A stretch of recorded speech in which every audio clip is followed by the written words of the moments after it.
The Bible says pride comes before destruction and haughtiness before a fall. I just got finished watching a video on YouTube from the Active Self-Protection channel. And this channel is basically, the host of this channel takes a whole bunch of videos. They might be of carjackings, muggings, robberies of all kinds. Basically any kind of video involving the use of a firearm, in which somebody has to take a firearm to defend themselves from somebody else. And in this particular video that I saw, there was a baker, and there was somebody, I guess he sold somebody some little cakes of some kind, maybe it cost like $1.76. But I guess they weren't happy with their cakes, and they came back and they wanted a refund. And they came to the man's bakery. I guess it was his house. Maybe he kept the bakery in his house, but his whole family was there. The baker's family was there, and the people pulled up and they had a shotgun and they demanded a refund for whatever reason. We don't really know why they were upset, but they wanted a refund, I suppose. And the baker, had his son out there. And they were out there trying to defuse the situation. We can't really hear the audio in it, but the son was actually, when the guy was pulling the shotgun on him, the son was all like, "What you gonna do?" Had both of his arms up, say, "What you gonna do? Shoot me?" Y'all know how people get when he's like, "No, you're not gonna shoot me. Nah, I dare you, I dare you." When in reality, there were little children around there too now. His whole family was in the house, but his son was outside. And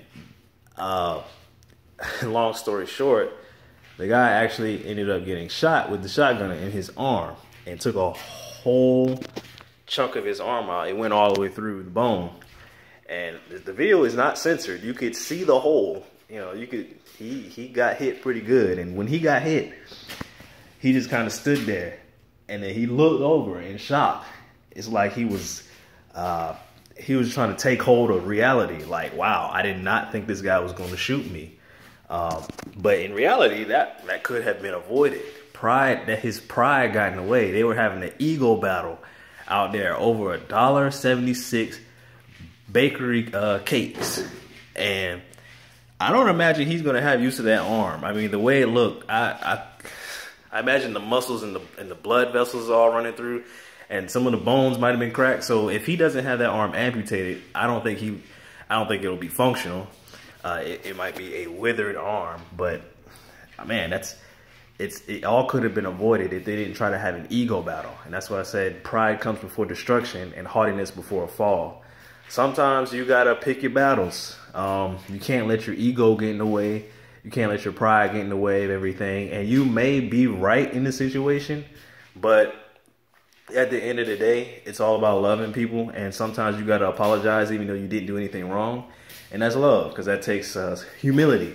Even if you know you're right and the other person may not want to admit you're right, whatever situation it has to be. Whatever situation it is, doesn't have to be this dramatic where it involves a gun. Maybe it's just a small situation. You say, well, I know I'm right, and I know that my brother or my sister over here is upset. So I'm not going to let my pride get in the way of me apologizing, because I want to make good with them. Because I know that's the right thing to do. So whatever your situation is today, don't have pride. Don't be egotistical, because pride comes before destruction, and you will fall hard.